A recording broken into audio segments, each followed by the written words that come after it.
여호와께 길을 물어라입니다. 2020년도에 우리가 행해야 될 길을 묻고 또 우리 나라의 길을 묻고 민족의 길을 묻고 또 교회에 나아갈 방향을 묻는 이러한 시간으로 보내고 있습니다. 참 우리가 1년이 너무나 빠르게 지나가고 있습니다. 날마다 열심히 살죠. 열심히 살고 또 열심히 기도하고 하지만은 우리가 참 힘들 때가 상당히 많이 있습니다. 그래서 우리가 늘 기도하고 하나님께 길을 물어야 되는 것이죠.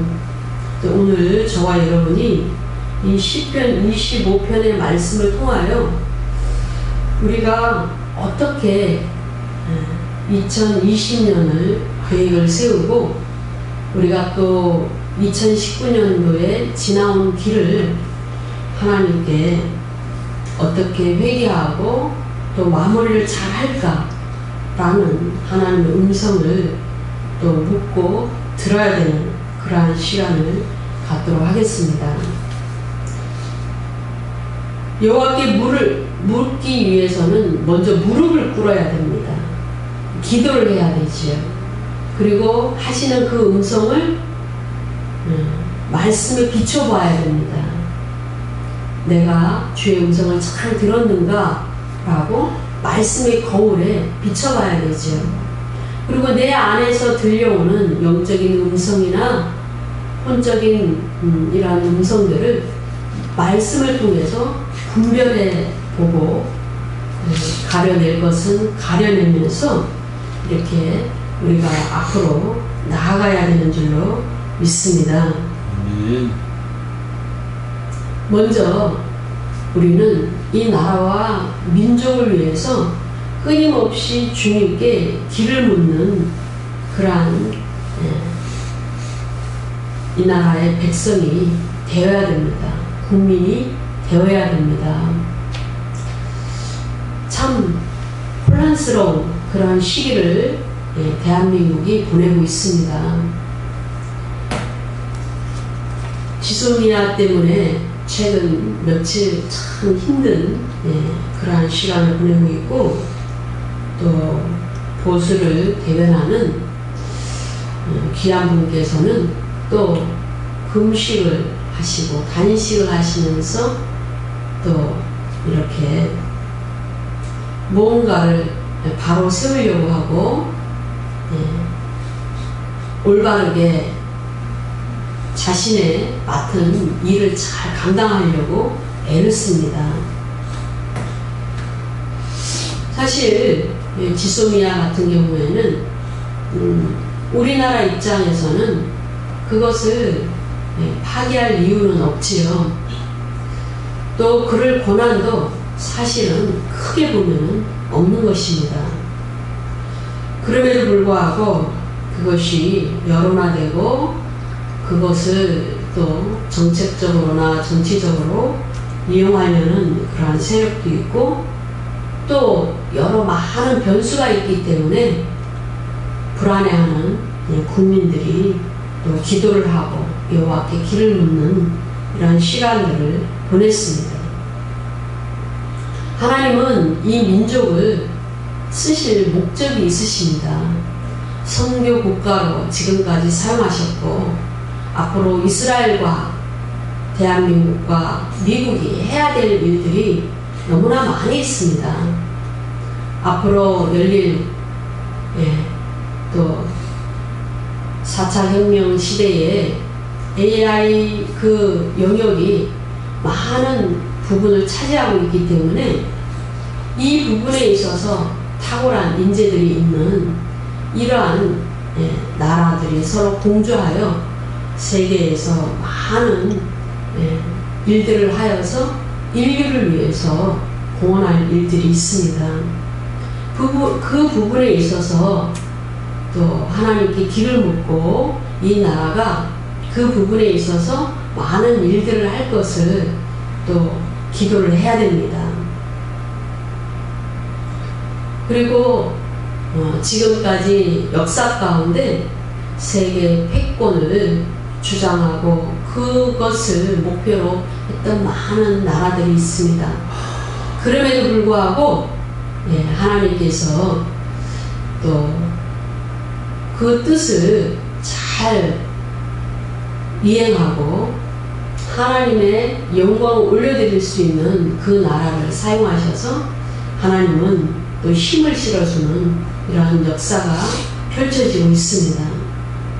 그런 가운데서 지금 점점점 위축되고 경제가 힘들어지고 또 세계 국제 정세 가운데서 지리학적으로 굉장히 중요한 위치에 있는 이 한국이 움츠러들지 않고 점점 세워지고 비상하고 국력이 신장되고 경제가 호황을 누리는 그러한 시대를 다시 막기 위하여 우리는 이 나라와 민족을 위해서 어떻게 기도해야 되는가, 하나님의 비전을 물어야 됩니다.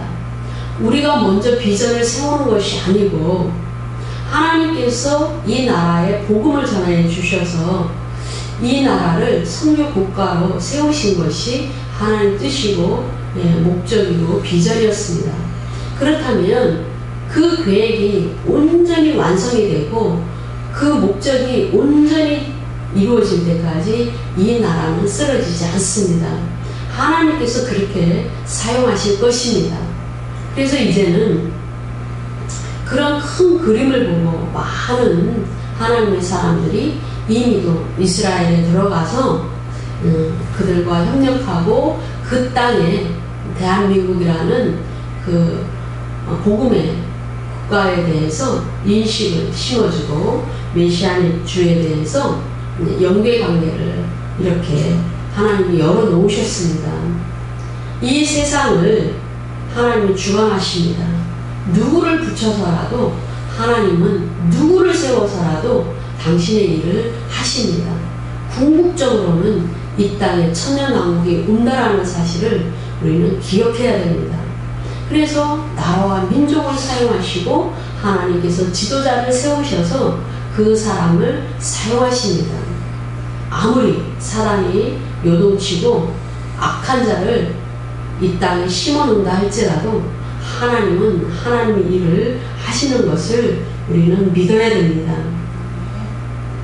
그래서 많은 자본을 가진 유대인들을 하나님은 움직여서 자유 진영을 지키시고 또 이제는 정말 하나님의 그 일을 위해서 이 교회 시대 끝에 살고 있는 이러한 시대에 당신의 복음을 위해서 열심히 기도하고 일하는 그런 많은 사람들이 있는 대한민국을 하나님께서 끝까지 붙드시고 세우실 것입니다. 많은 변수가 있지만 그럼에도 불구하고 하나님은 우리의 기도를 들으시는 줄로 믿으시기 바랍니다. 아멘. 이제 미국의 그 보수, 그 보수에서 속한 그 많은 사람들, 그 사람들을 드디어 하나님께서 움직이고 계십니다.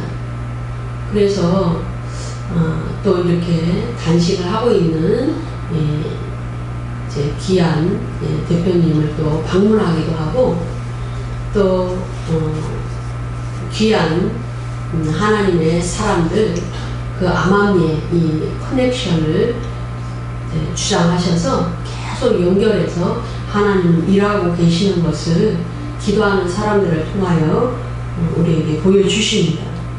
그러므로 우리는 무엇이 하나님의 뜻인가, 어떠한 비전을 하나님이 갖고 계신가, 지금은 하나님의 손이 어디에 있는가, 지금은 무엇을 하고 계시는가, 이것을 눈을 크게 뜨고 바라봐야 됩니다. 시편 25편 4절에 보시면 여호와여 주의 도를 내게 보이시고 주의 길을 내게 가르치소서라고 말씀하고 있습니다. 다윗도 그랬다라는 거죠.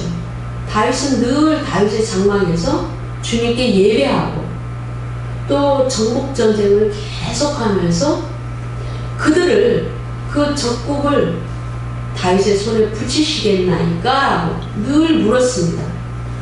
전쟁에 나갈 때 주님께 묻고 승리하고 나서 영광 올려드리고 늘 사람을 세울 때도 묻고 움직일 때도 물었습니다. 그것이 훈련이 되어서 늘 주님께 물었다라는 겁니다. 주님의 길을 묻고 주님의 의중을 묻고 주님의 뜻과 의도를 물었다라는 겁니다.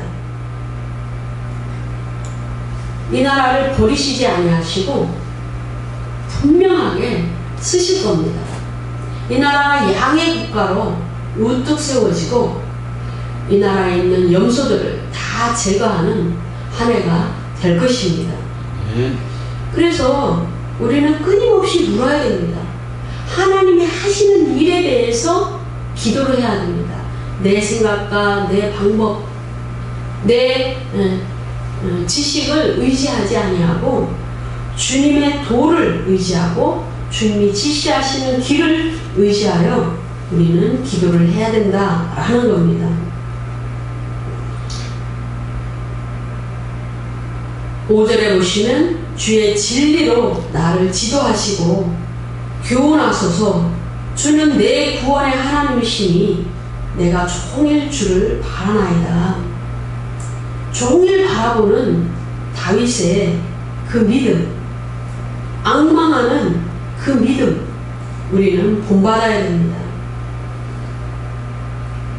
이제는 가르치는 그러한 주님, 그 주님만 의지하는 것이 아니고 진리로 나를 지도하시고 교훈해 달라는, 그래서 다른 방향으로 가고 다른 뜻을 행하고 자기 뜻을 행하는 자신을 구원해 달라라는 의미에서 구원의 하나님을 노래하였습니다. 우리는 기도하면서 내 뜻을 기도하고 내 의지를 기도하고 내 목표를 기도하고 그런 것이 잘못되었다라는 것을 잘 인식하지 못합니다. 이 나라 민족을 위해서 안타까움을 안고 기도하고 또 굉장히 애타는 마음을 갖고 있는 국민들이 많이 있습니다. 그런데 대부분은 경제 부분에 있어서 안타까워합니다. 정치적인 부분에 있어서도 자유민주주의가 정말 지켜지지 못하는 그러한 일이 있을까 하고 두려워하고 안타까워하는 분들도 많이 있지만, 그럼에도 불구하고 대부분은 세상 사람들은 경제가 힘들다, 경제가 회복되어야 된다, 경제를 회복시켜주고 잘 먹고 잘 살게 해주는 그러한 대통령을 원합니다. 그런데 여러분, 그것도 굉장히 중요하죠. 그렇지만 근본적으로 이 땅에 하나님이 원하시는 정치, 하나님이 원하시는 통치, 하나님이 원하시는 이념이 자리해야 되는 줄로 믿으시기 바랍니다. 그래야만 하나님이 통치하실 수 있는 겁니다. 하나님의 통치를 거부하고 하나님 말씀을 거부하고 하나님의 사람들을 거부하는 이 나라와 이 민족이 되어서는 안 된다라는 겁니다. 그러기 위해서 우리는 궁극적으로 큰 그림을 봐야 되고 넓은 눈을 가져야 됩니다. 두 번째로,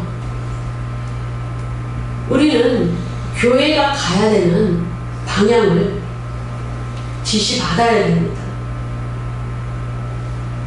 교회가 세상에 대해서 빛의 역할을 합니다. 교회가 하나님의 뜻을 이루는 도구로 쓰임받습니다.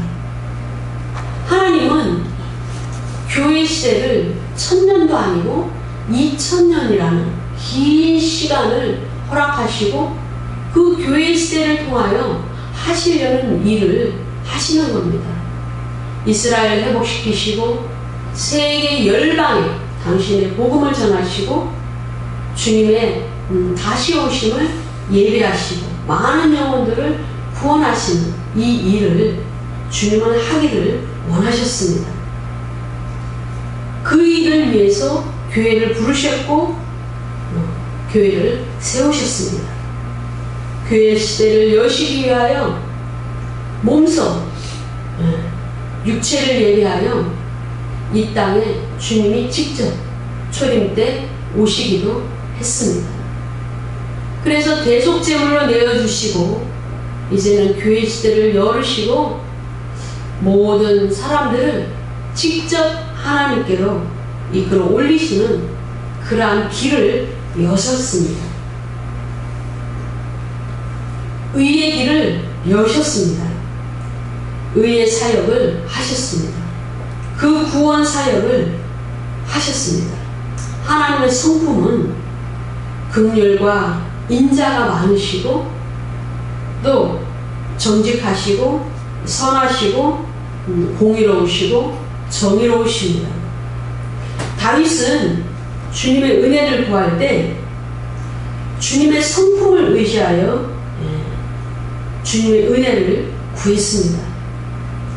우리도 늘 주님을 닮기를 원하지만 사실은 육체를 입고 있고 내 욕심이 있고 또 우리의 삶의 환경이 그렇지 못하기 때문에 완전하게 선을 행할 수가 없습니다. 중요한 것을 먼저 하고 그리고 중요하지 않은 것은 뒤로 미루고 또 온전히 모든 사람을 사랑할 수가 없습니다. 한계가 있기 때문이죠. 모든 사람에게 다 잘해주고 싶지만 우리 삶이 너무나 바쁘기 때문에 손이 다 미치지 못하여 그렇게 내 손을 떠나서 그렇게 적당히 할 수밖에 없습니다. 그러나 주님의 성품은 긍휼하심도 완전하시고 인자하심도 완전하시고 또 선하심도 완전하시기 때문에 다윗은 그 성품을 의지하여 주님을 사랑하고 그 성품을 완전히 믿고 그렇게 했다라는 겁니다. 교회도 마찬가지입니다. 교회에 가라지가 있고 교회에 어둠이 있고 교회 안에 세상의 누룩이 들어와 있고 세상 방법과 세상의 가치와 교훈들이 또 들어와 있습니다. 그렇기 때문에 교회에게 세상의 모든 권세를 주셨다고 하지만 그 교회가 그 권세를 다 발휘하지 못하고 권능을 드러내지 못합니다.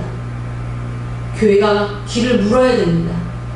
이 대한민국은 교회가 정말 큰 역할을 감당해야 되는 시기에 와 있습니다. 그래서 많은 기독교인들이 정말 온전하지는 못하지만 그럼에도 불구하고 주님이 맡기신 그 일을 잘 감당하려고 애를 씁니다. 그래서 때로는 그 기독교 안에 악한 말들을 심어놓고 분열을 조장하고 교회를 무너뜨리기 위해서 사단은 계속적으로 일을 합니다. 교회의 세습 문제도 역시 마찬가지죠.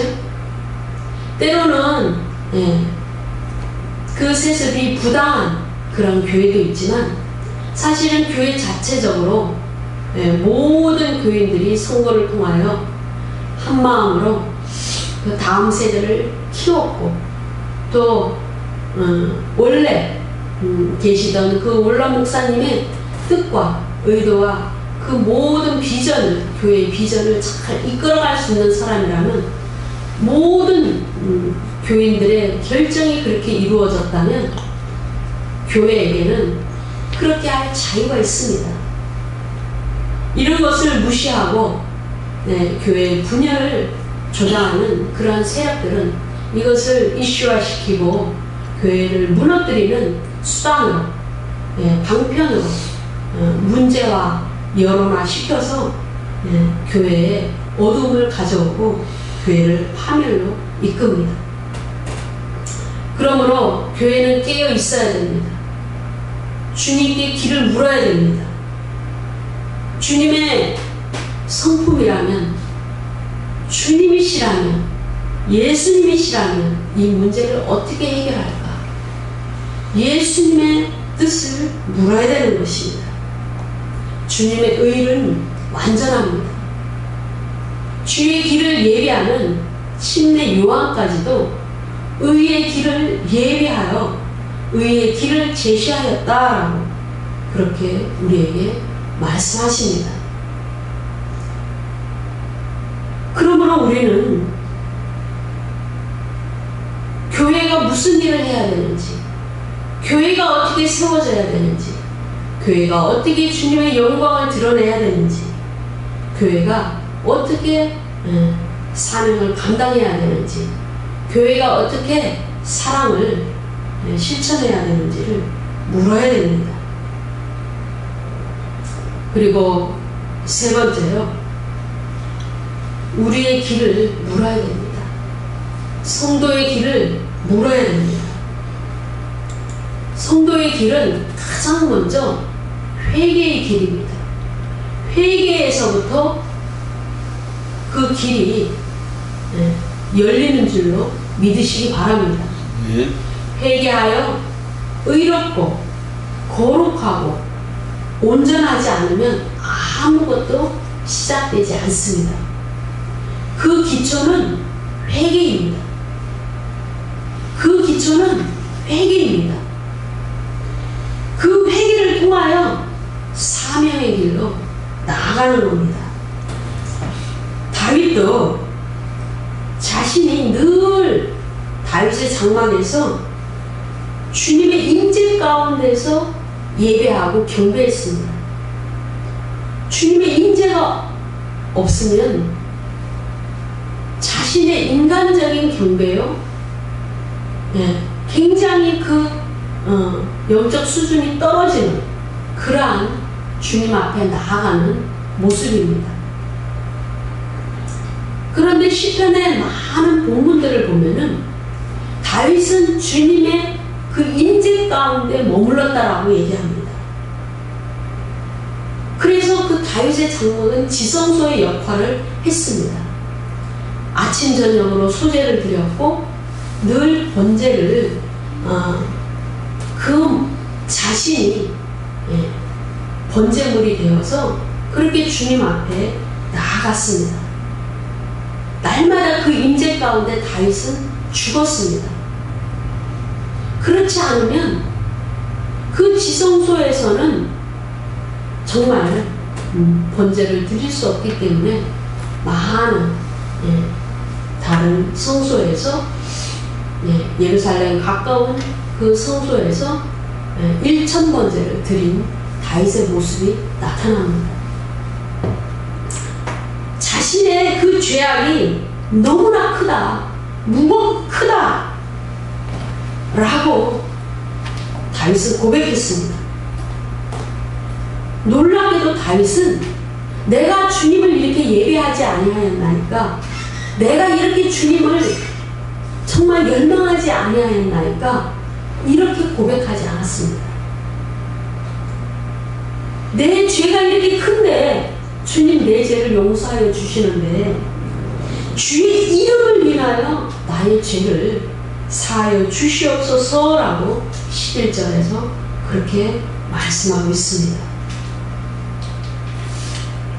주의 이름을 위하여, 그 영광의 이름을 위하여, 거룩의 이름을 위하여, 고귀한 이름 때문에, 그 이름 때문에 내 죄악을 말갛게 씻어 주시옵소서라고 그 회개의 그 길을 묻고 회개를 하였던 것입니다.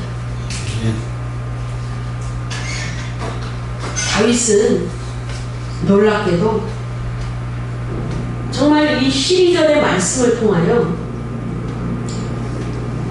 여호와를 경외하는 자 누구뇨? 그 택할 길을 저에게 가르치리이다 라고 말씀합니다. 2020년을 바라보면서 우리는 길을 묻고 있습니다. 여호와께 신앙의 길을 묻고 인생의 길을 묻고 회개의 길을 묻고 사명의 길을 묻습니다. 그런데 그 택하신 길을 가르쳐 주시는 그 대상이 여호와를 경외하는 자라는 겁니다. 여호와를 경외하는 자에게 주님은 그 택할 길을 그 경외하는 자에게 가르쳐 주신다라고 말씀하고 있습니다.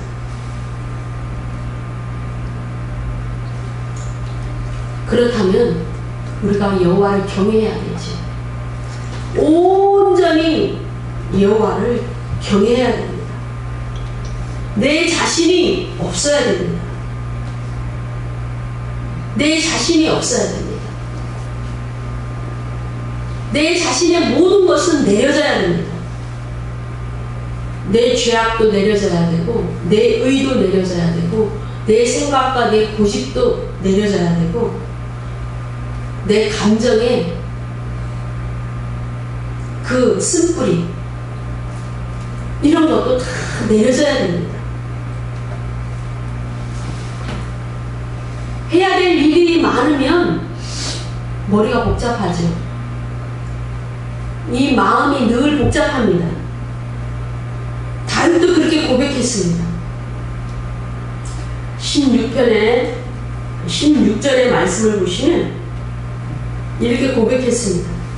주여 나는 외롭고 괴롭사오니 내게 돌이키사 나를 긍휼히 여기소서. 다윗의 심정입니다. 외롭고 괴롭다라는 겁니다. 17절에 내 마음에 근심이 많사오니 나를 곤란해서 끌어내소서.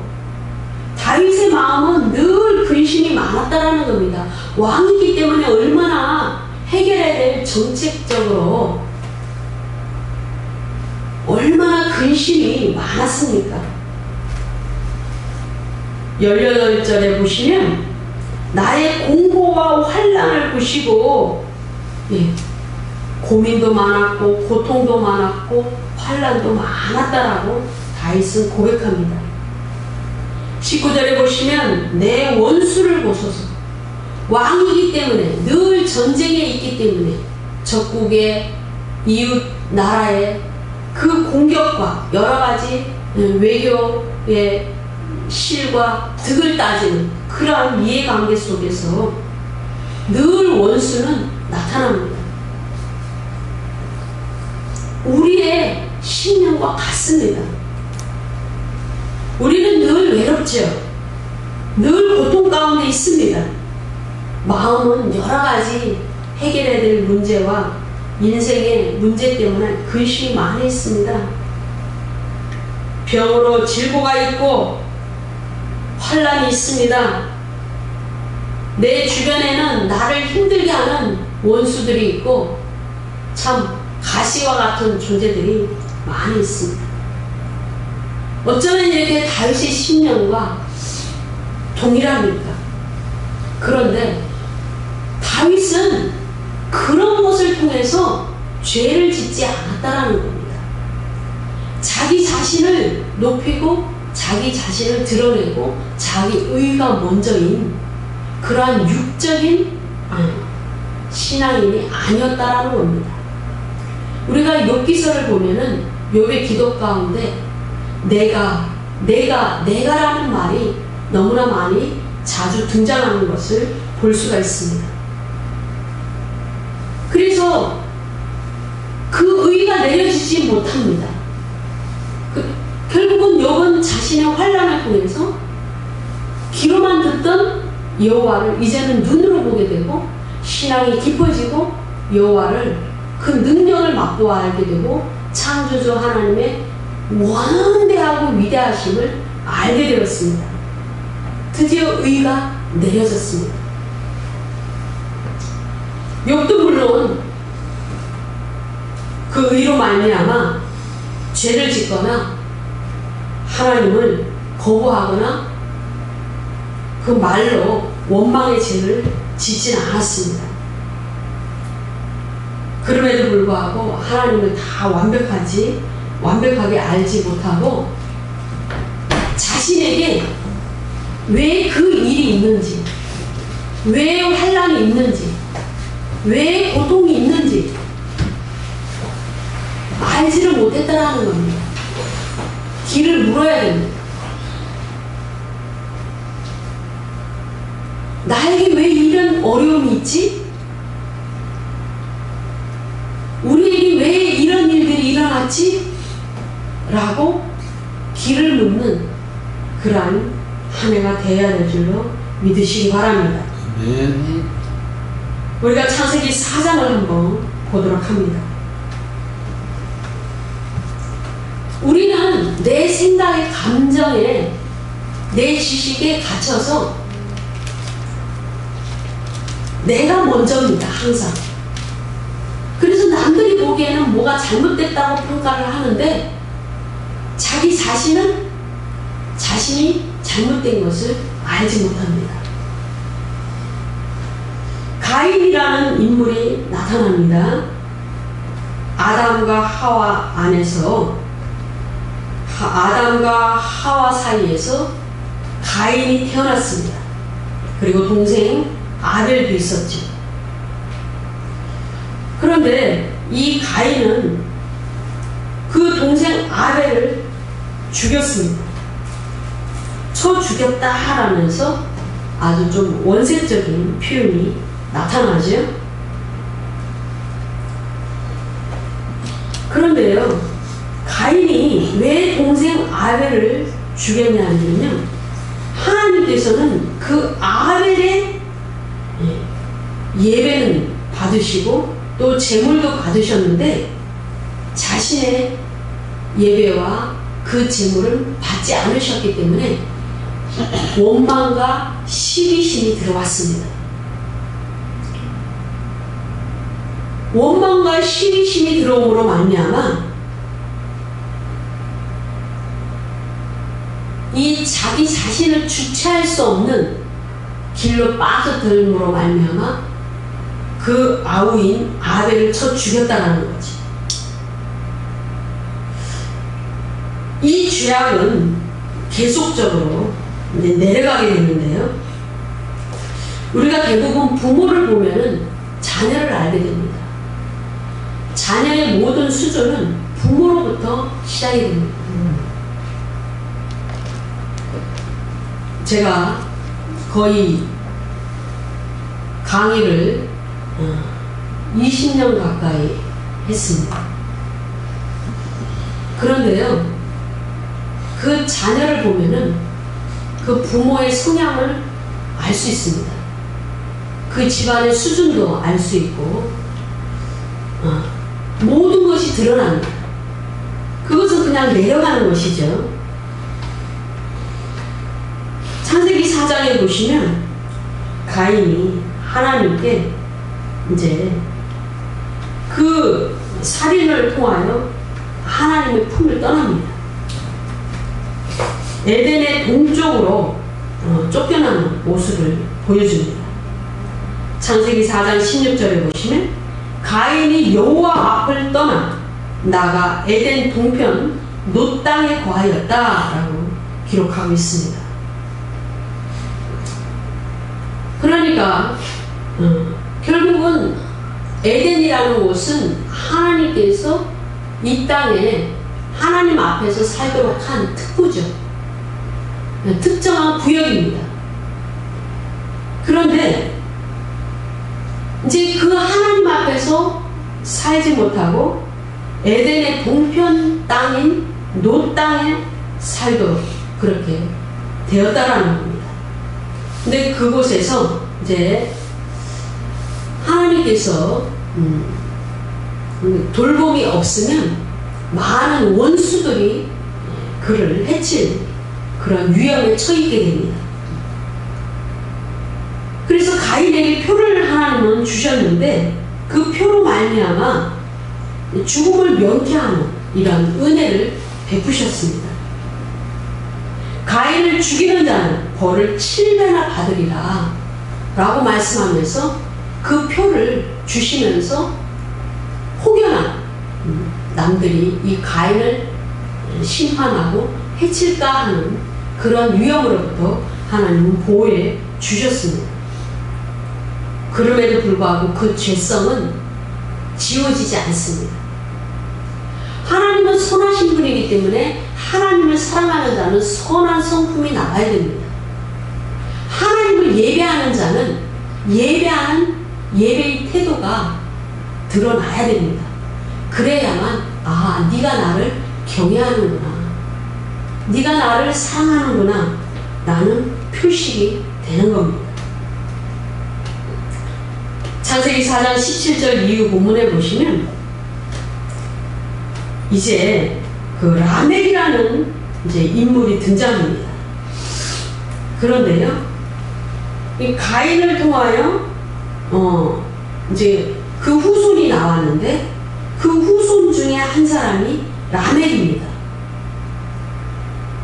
이 라멕은 처음으로 19절에 보시면 두 아내를 취하였다라고 써 있습니다. 드디어 하나님은 아담에게 한 아내를 주셨습니다. 그 하와를 통하여, 하와의 유전자를 통하여 그 땅에 충만한 인구가 번성되기를 원했습니다. 그 모든 가정의 질서를 드디어 이 라멕이 무너뜨린 겁니다. 두 아내를 취하였습니다. 그래서 하나의 이름은 아다요, 하나의 이름은 실라다라고 기록되어 있습니다. 그래서 결국은 이 라멕은 이제 23절에 보시면 라멕이 아내들에게 이르되 나의 아내들이여 내 목소리를 들어라, 라멕의 아내들이여 내 말을 들어라 라고 말을 합니다. 하나님의 말을 전해주는 것이 아니고, 하나님의 음성을 전해주는 것이 아니고, 하나님께 길을 묻는 것이 아니고, 하나님께 뜻을 묻는 것이 아니고, 드디어 이 라멕에 와서는 내 음성을 들어라, 내 아내들이여 내 소리를 들어라, 이렇게 완전히 바뀌었습니다. 아담은요,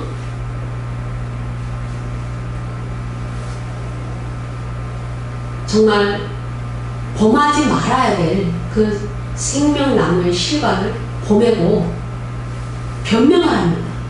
하나님께 변명을 하죠. 내가 잘못했습니다. 내 죄가 큽니다. 내가 주님 말씀에 불순종했습니다. 말씀을 어겼습니다. 이렇게 고백하는 것이 아니고, 당신이 나에게 준 저 아내 때문에,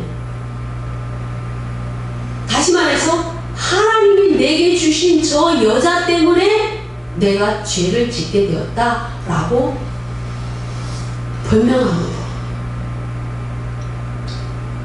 아담은 그 변명이 하나님 앞에 큰 죄악입니다.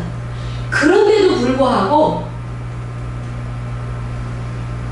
그렇게나마 변명할 수 있는 그 정도의 악인이었습니다. 아담은 악은 악이지만 변명이라고 했다라는 겁니다. 그런데 드디어 시간이 지나서 가인이 아이들을 낳고 그 후대에 이제 라멕의 단계에 있어서는 하나님과는 아무런 상관이 없는 그런 자녀가 드디어 이 땅에 왔다라는 겁니다. 하나님의 음성을 듣고 하나님께 길을 묻고 하나님 뜻을 묻는 자가 아니요, 가정의 질서도 완전히 깨뜨리고 내 소리를 들어라, 나의 말을 들어라, 이렇게 말합니다. 그리고 드디어 23절에서 가장 충격적인 말씀을 기록하고 있습니다. 나의 상처를 인하여 내가 사람을 죽였고 나의 상함을 인하여 소년을 죽였도다. 이렇게 기록하고 있습니다. 그 가인의 줄기에서 가인이 사람을 죽였습니다. 그 아우를 죽였습니다. 아벨을 죽였습니다. 의인을 죽였습니다. 그 죄의 쓴뿌리가 몇 대를 내려가지 않아서 이제는 완전히 하나님은 전혀 없고 자기 자신만 있고 가정이 자기의 왕국인 것처럼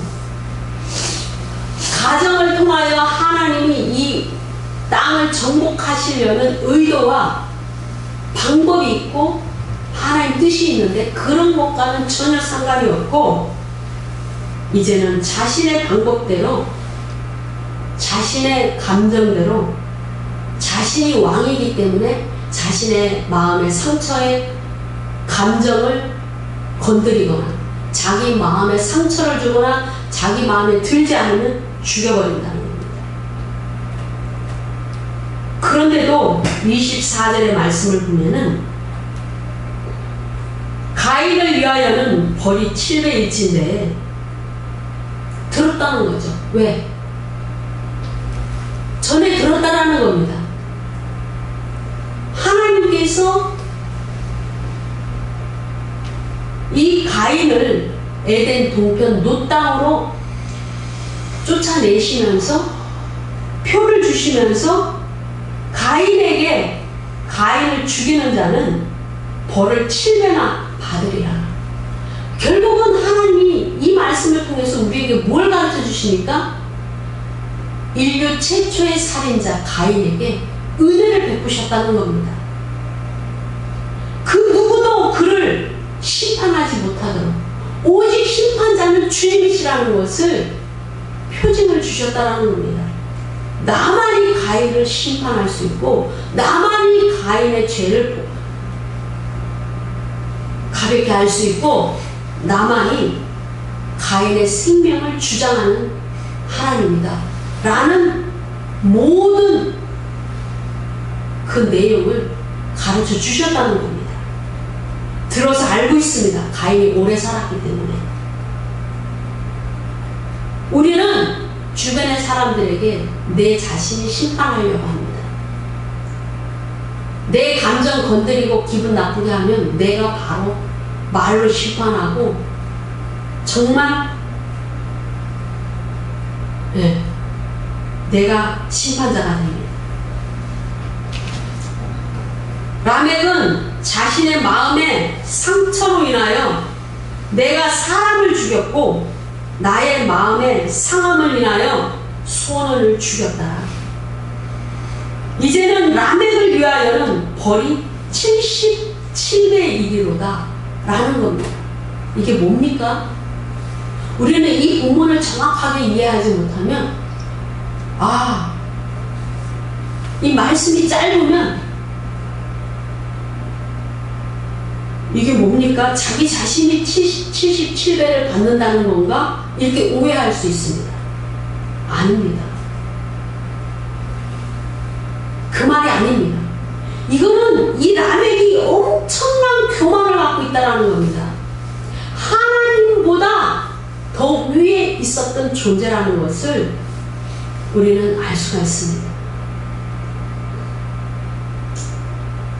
가인도 사람을 죽였습니다. 동생 아벨을 죽였습니다. 그런데 그 회개를 주장하는 자, 심판을 주장하는 자, 은혜를 주장하는 자, 가인의 생명을 주장하는 자는 온전히 하나님이시다라는 것을 가인을 통하여 보여주셨어요. 그리고 가인을 죽이는 자는 벌이 7배라는 겁니다. 7배. 그런데 라멕은 가인보다 훨씬 귀한 자로 생각했습니다. 그래서 자기 자신에게 자신이 소년을 죽였는데 그걸로 인하여 자기를 심판하고 자기를 해하고 뭐라고 말하는 자에게 벌이 77배라는 겁니다. 그러면 가인보다 훨씬 자기가 더 많은 보호를 받는 겁니다. 여러분 이해하시겠어요? 나를 건드리면 77배나 벌을 받는다 이겁니다. 그의 악함과 그의 교만과 그가 얼마나 어둠에 쌓여있고 자신의 의로 똘똘 뭉쳐있고 정말 교만이 극을 이룬다라는 것을 알 수가 있습니다. 그런데 현대인은 이기주의와 개인주의와 지식의 홍수 가운데 살고 있기 때문에 더욱 어둠에 쌓여 있습니다. 세상의 영인 사단이 우리를 주장하고 있기 때문에 우리는 칠흑 같은 어둠에 쌓여 있습니다. 새벽이 곧 오고 있습니다. 주님이 공중에 임하시는 새벽이 곧 다가오고 있기 때문에 지금은 어둠 중에 어둠에 그 시간을 보내고 있습니다.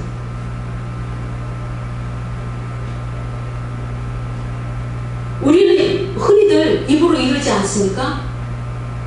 너 나에게 이랬어? 너는 100배로 당할 거야. 이럽니다. 기본이 100배야. 그렇지 않아요? 그러니까 남에게 77배라고 얘기하는 것은 약과입니다. 우리 입에서는 보통 100배로 보상해. 이런 말이 아주 스스럼 없이 나오죠? 그러니까 우리는 라멕보다 더 악한 자입니다. 더 교만한 자입니다. 더 하나님의 권위를 뛰어넘는 그런 교만을 갖고 있는 자입니다.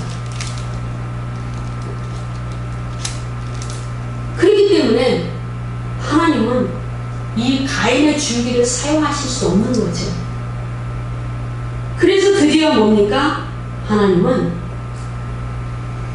아담의 다른 아들 셋을 통하여 새로운 거룩한 그 자녀의 줄기를 주시려고 셋을 통하여 새로운 계보를 허락하셨던 겁니다. 영적인 계보를 허락하셨던 겁니다. 그래서 우리는 깨달아야 됩니다. 여호와를 경외하는 자, 12절의 말씀 보고 계시죠? 여호와를 경외하는 자에게 길을 가르쳐 준다는 거지. 택함을 받는 길을 가르쳐 주신다는 겁니다. 우리는 2020년도에 주님께 택함을 받아서 그 길로 가야 됩니다. 회개를 통하여 우리 교만을 깨뜨리고 계속적으로 길을 가야 됩니다. 그러므로 우리는 사명의 길로 가야 됩니다. 저는 2020년도에 그 표를 이제 교회 표를 세우면서 2020년도는 교회가 드러나는 해입니다. 교회의 성도들이 사명자들이 드러나는 해입니다. 제자리를 찾는 해입니다. 4년째는 먹을 만한 열매를 따는 해였어요. 그래서 끝까지 함께할 그런 사람들이 궁극적으로 모이는 그런 해였습니다. 그러나 5년이 되고 이제는 그 하나님께서 세우신 자들을 드러나게 하는 해입니다. 그래서 제가 어떤 표를 이제 세울까라는 생각을 하면서 마태복음 5장의 14절과 15절의 말씀을 보면은 너희는 세상의 빛이라. 그리고 사람이 등불을 켜서 말 아래 두지 아니하고 등경 위에 두나니 라는 말씀들이 있습니다. 세워지는 해고 드러내는 해이기 때문에 만민 흩어져 있는 자녀들을 모으고 외국에 있는 자녀들을 모으는 그런 해였습니다. 그래서 그렇게 결론이 납니다. 그래서 모으게 하시고 그 품에 둥지로 다시 돌아오게 하는 해였습니다. 그렇게 결론이 납니다. 이제는 드러냅니다. 드러내는 해입니다. 제자리에 앉히는 해입니다. 제자리에 세우시는 해입니다. 그래서 저는 이 표를 사람이 등불을 켜서 말 아래 두지 아니하고 등경 위에 두나니 너희는 여호와의 빛이라 너희는 세상의 빛이라 이렇게 이 14절과 15절의 말씀을 이제 함께 매칭을 해서 그렇게 표를 세워봤습니다. 분명히 저에게 드러내는 해라 말씀하시고 제자리에 심기우는 해라 말씀하셨기 때문에 한 사람이 세워지기 위해서 5년이 걸리고 10년이 걸립니다.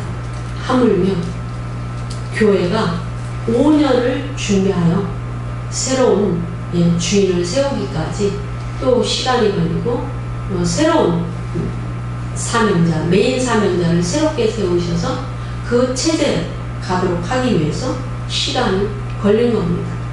세례 요한의 그 길을 제가 했고 또 새로운 지도자를 통해서 하나님이 하십니다. 이렇게 사람은 길을 물어야 됩니다. 교회도 길을 물어야 됩니다. 나라와 민족도 길을 물어야 됩니다. 여호와께 길을 물어야 되는 겁니다. 하나님이 드러내실 자를 드러내십니다. 하나님께서 택할 길을 어느 길로 가야 주님의 택함을 받는가, 어느 길로 가야 세워지는가, 어느 길로 가야 드러내시는가 라는 것을 우리는 묻고 가르침을 받고 그 길로 가야 되는 일로 믿으시기 바랍니다. 기도합니다.